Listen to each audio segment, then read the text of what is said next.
What is CDN and why it is required? Let's assume this Google has created one of its application and this application is hosted somewhere around in US.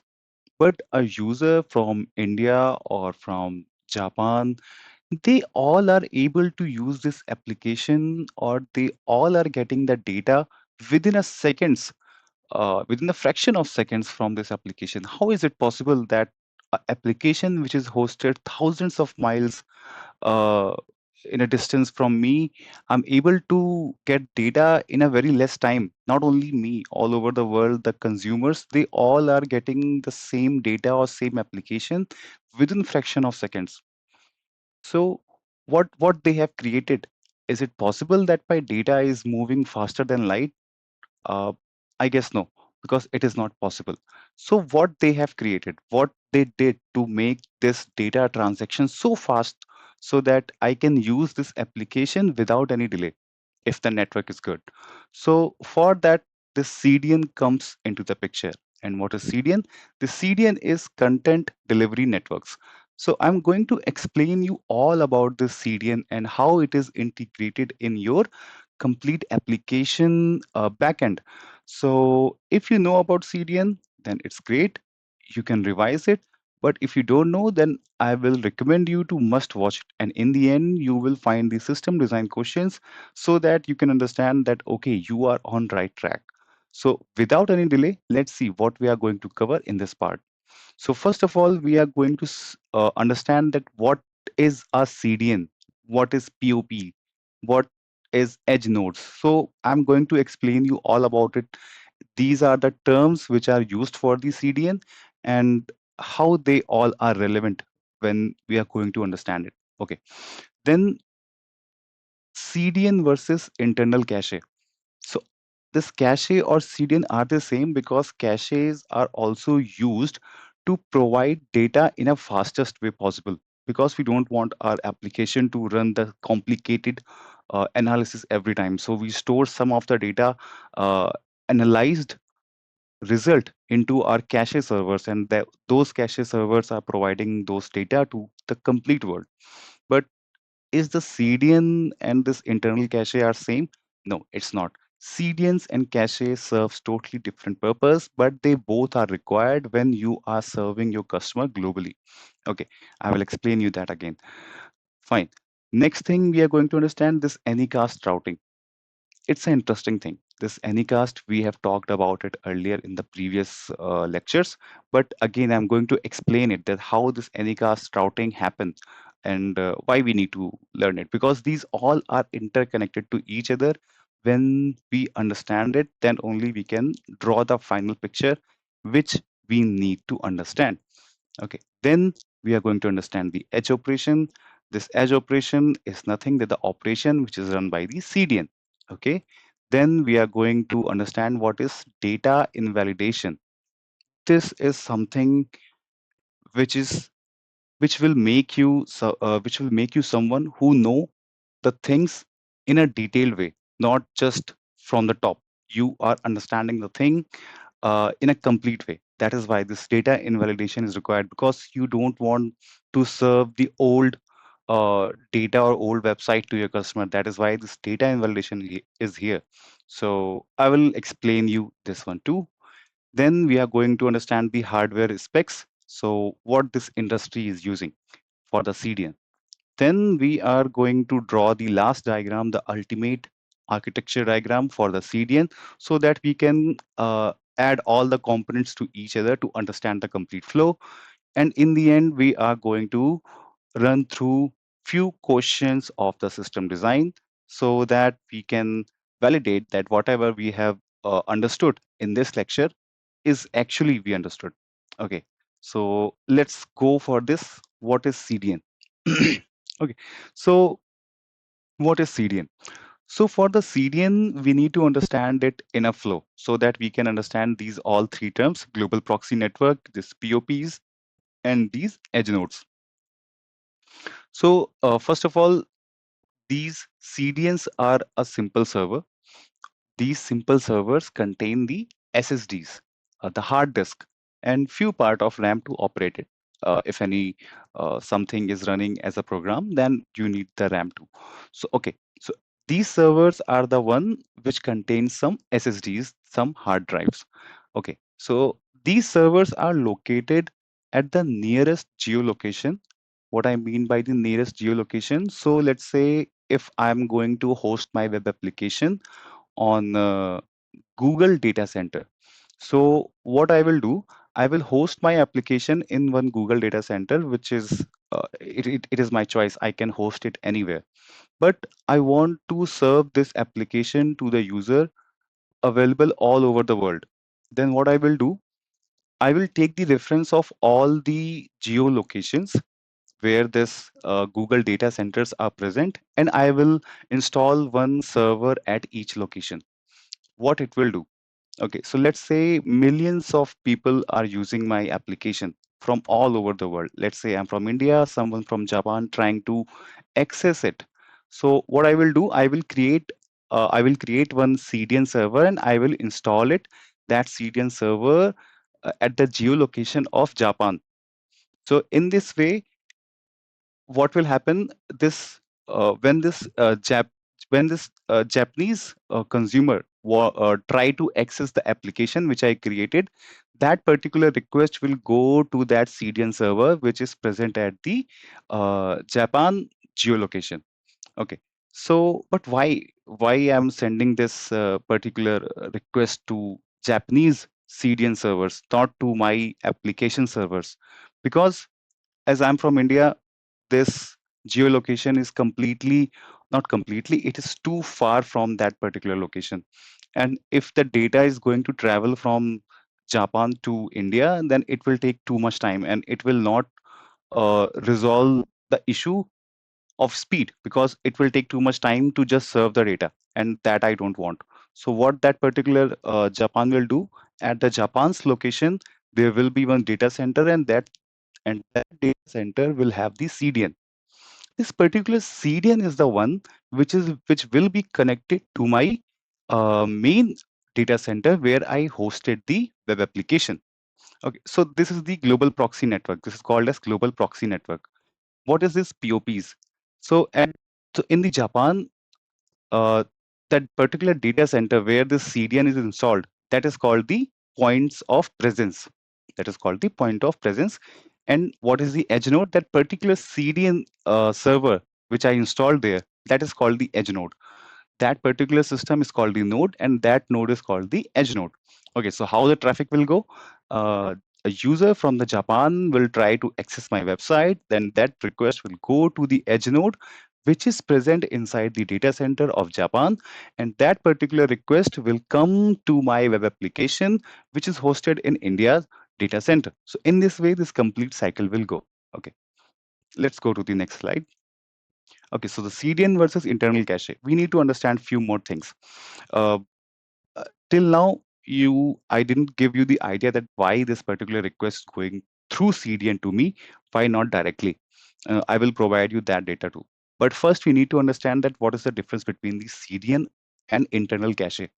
See, as I have hosted my application in a data center which is in India, and for this particular data center where I've hosted my application, I have used some web servers. And with those web servers, I have also installed some cache servers too, which surrounds my web application. And these cache servers are present at the same location where my web servers are present. Okay, so it is something. And coming to CDN, as I told you, these CDNs are near to those consumers. So, okay, my web server and my cache is at India, and that particular CDN is at Japan. Now, content type. So, every website, most of the websites uses CSS, uses the JavaScript files, uses the images, and these kind of content will be same all over the world. But there are few more things.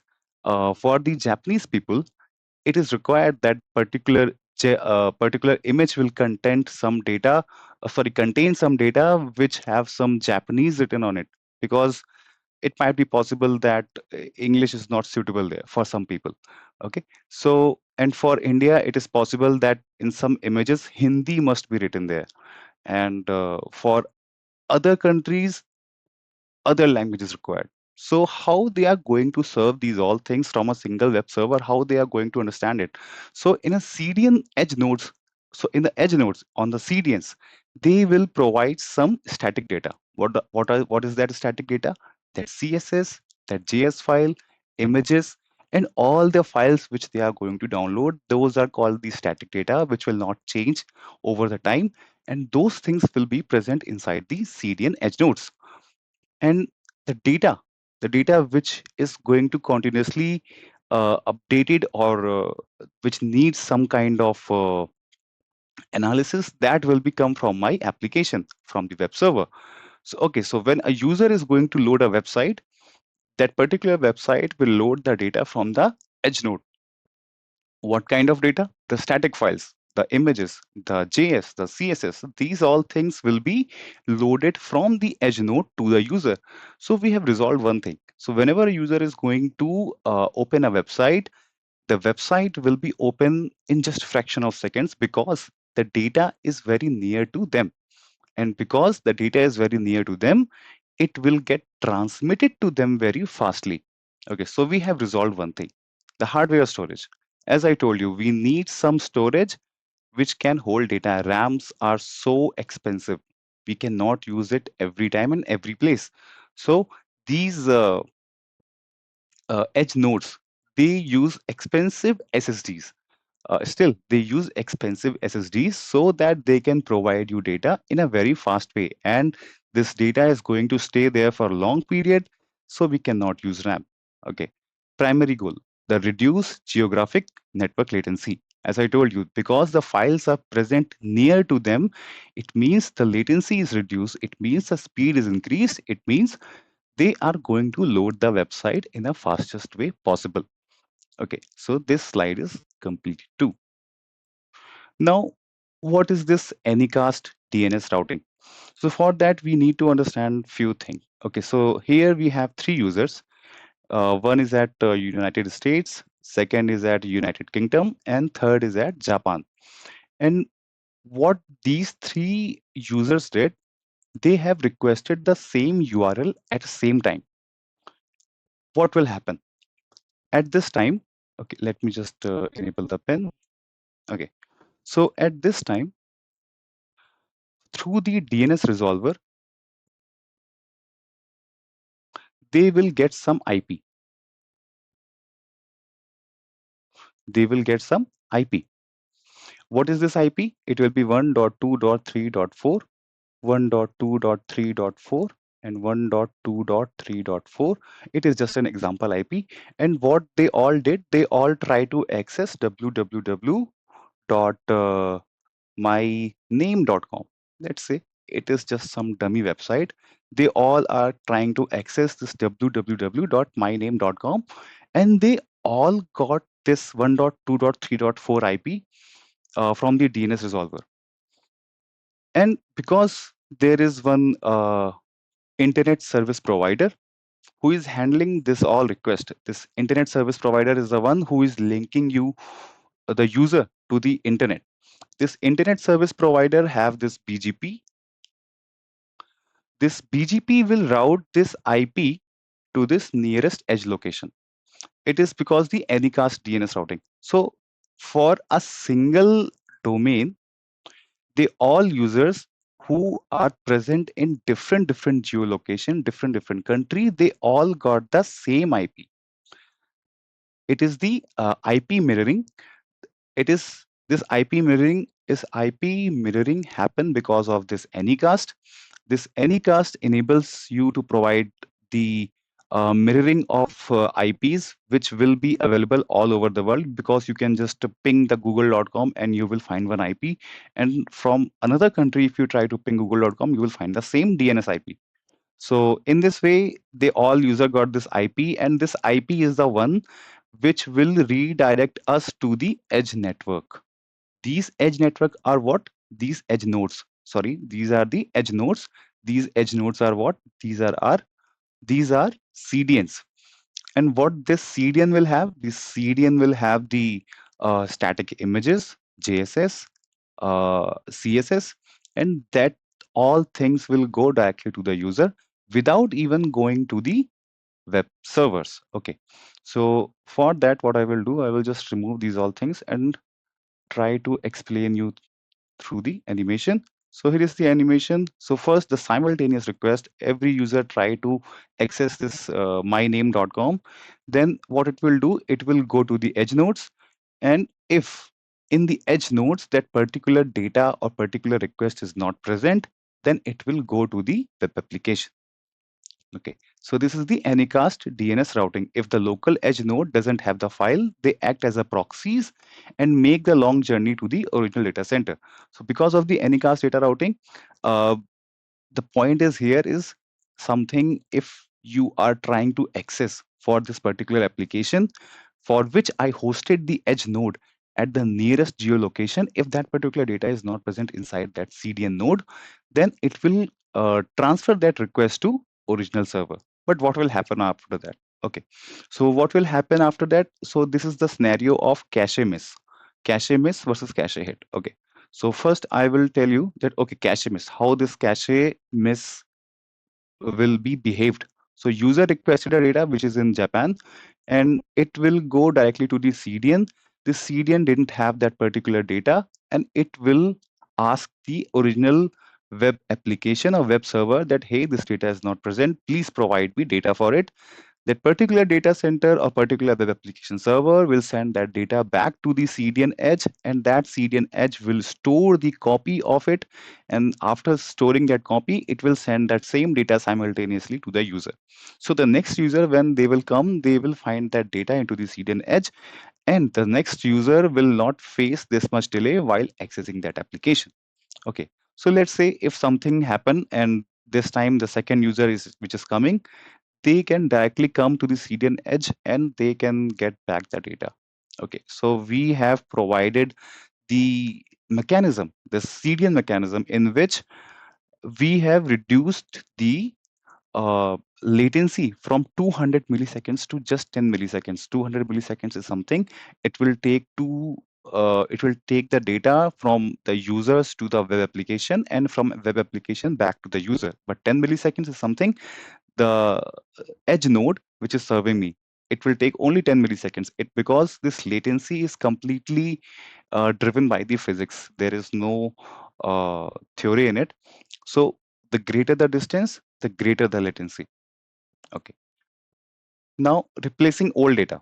So let's assume uh, in the CDN node, the CDN node is something which is storing some copy of your data, and this copy of that data is served to the user without even going to the web application.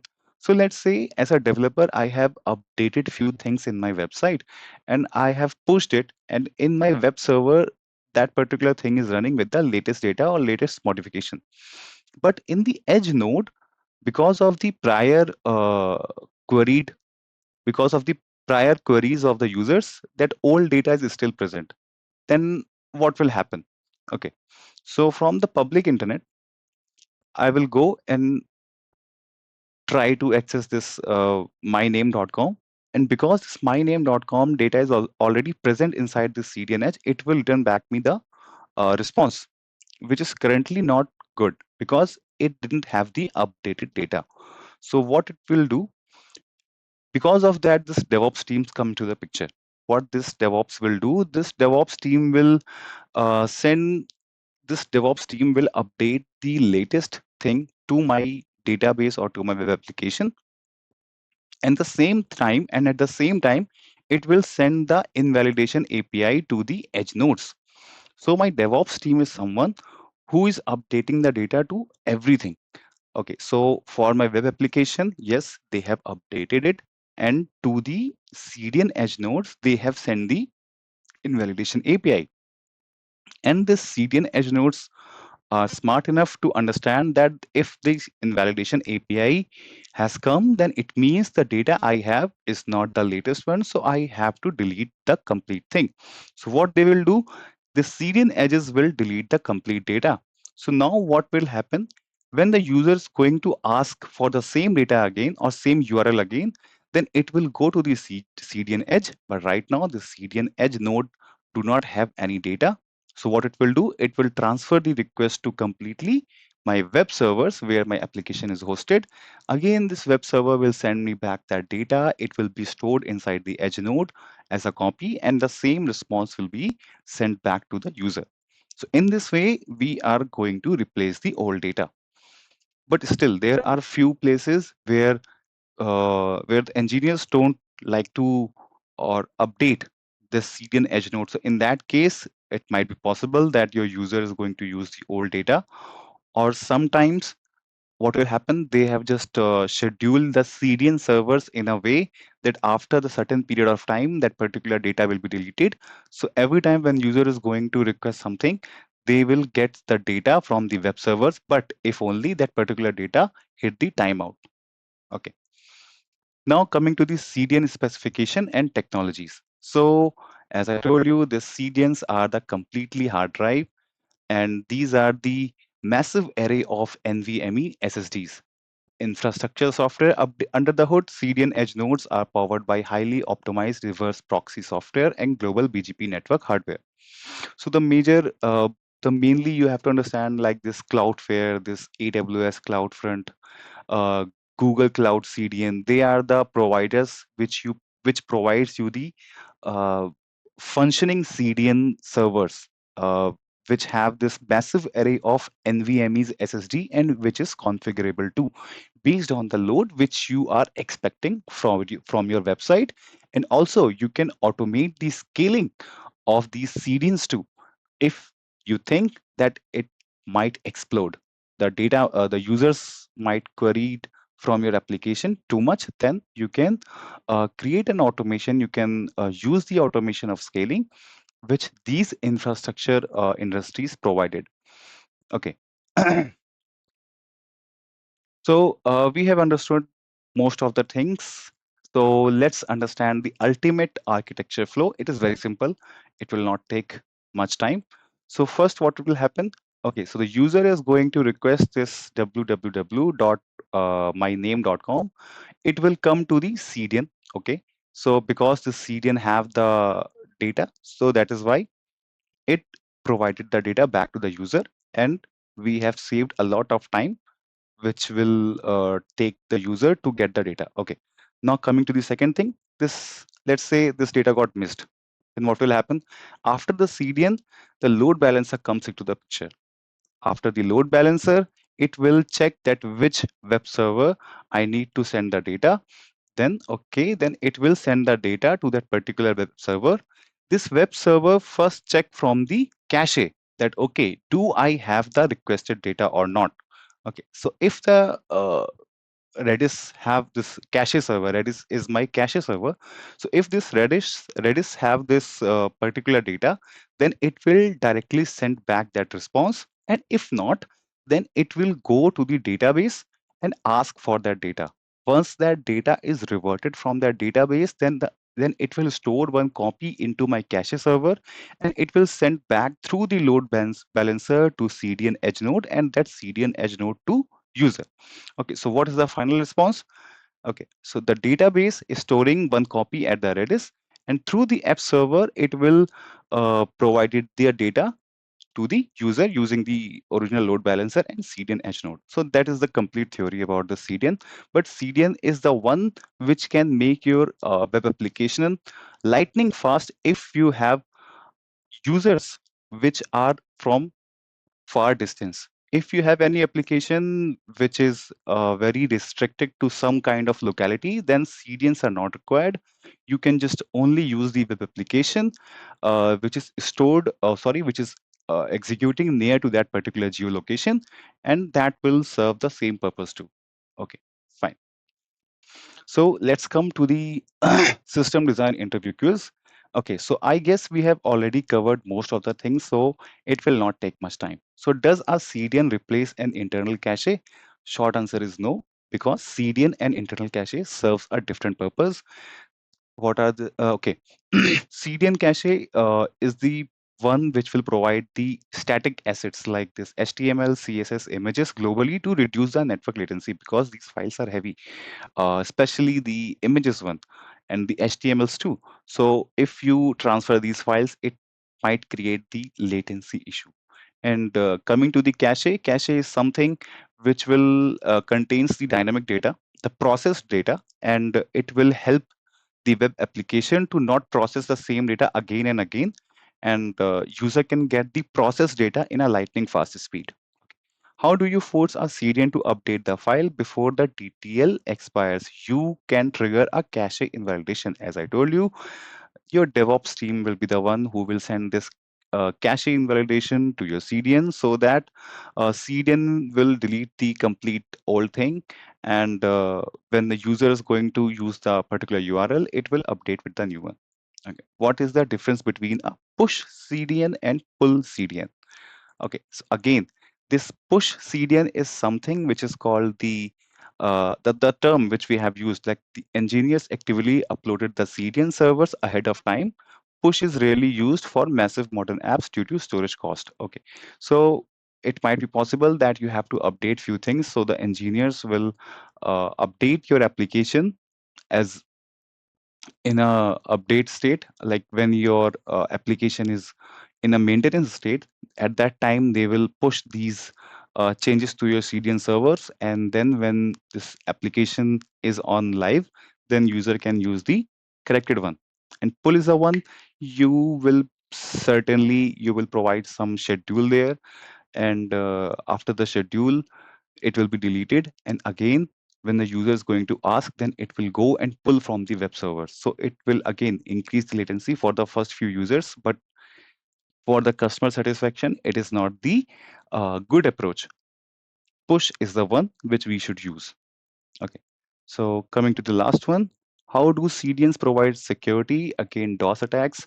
Because CDNs are the one which will handle your traffic at the front.